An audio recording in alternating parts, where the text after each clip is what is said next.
চুরি যাওয়া টোটো উদ্ধারের পাশাপাশি একজনকে গ্রেফতার করলো এনজেপি থানার পুলিশ। ধৃতের নাম বিরাজ বর্মন।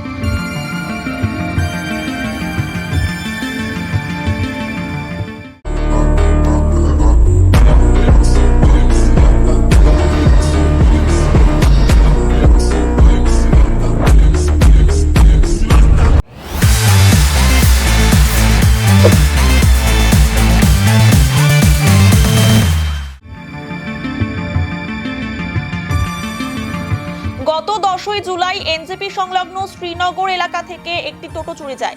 এরপর বিভিন্ন জায়গায় খোঁজাখুঁজি করে টোটো না পেয়ে এনজেপি থানায় লিখিত অভিযোগ দায়ের করেন টোটোর মালিক সাধন হালদার। অভিযোগের ভিত্তিতে তদন্তে নেমে পুলিশ জানতে পারে টোটোটি চোপড়ার দাসপাড়ায় রয়েছে। তৎক্ষণাৎ পুলিশের একটি দল পৌঁছায় ইসলামপুরে, টোটোটিকে উদ্ধার করে নিয়ে আসে। পাশাপাশি টোটো চুরির অভিযোগে ফুলবাড়ির মার্ডার মোড়ের বাসিন্দা বিরাজ বর্মনকে গ্রেফতার করে পুলিশ। ধৃতকে মঙ্গলবার জলপাইগুড়ি আদালতে পাঠানো হয়। এদিকে প্রকৃত মালিক সাধন হালদারের হাতে টোটো তুলে দেওয়া হয়েছে। সাধন হালদার, শ্রীনগর কলোনি।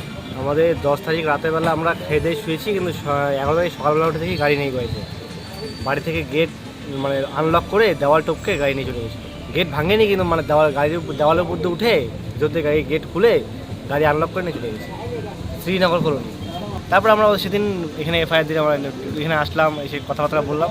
ওনারা তারপর ইনভেস্টিগেশন করলো, কিন্তু কালকে রাতে ধরা পড়েছে। চোরটা আমাদের বাড়ির পাশে ভাড়া থাকতো, আমরা চিনেছি আর কি। মানে 1 সপ্তাহ আগে চোরটা ভাড়া ছেড়ে চলে গেছে। তারপরে শুনি যে তারপরে তো চুরি হলো। এই যে কালকে যখন আসলাম তখন চিনলাম যে ছেলেটা পাশের বাড়ি ভাড়া ছিল। আপনার চোপড়ার দাসপাড়া শুনিনি বিক্রি করেছে, কারণ কারো বাড়িতে চার্জে বসেছিল। ওখান থেকে আগের দিন রাতেবেলা স্যারেরা সব গিয়ে ওখান থেকে রিকভারি করেছে। খুব সুন্দর, খুব ভালো কাজ করেছে। আমরা মানে অ্যাক্টিভ খুব কাজ করেছে, এটা ভালো লাগলো। আমার না, আমার আর কি ভাই চালায়, বাবা চালায়। ভাইয়ের মানে মেনলি সংসারের অর্ধেক উপার্জন এখান থেকেই চলে।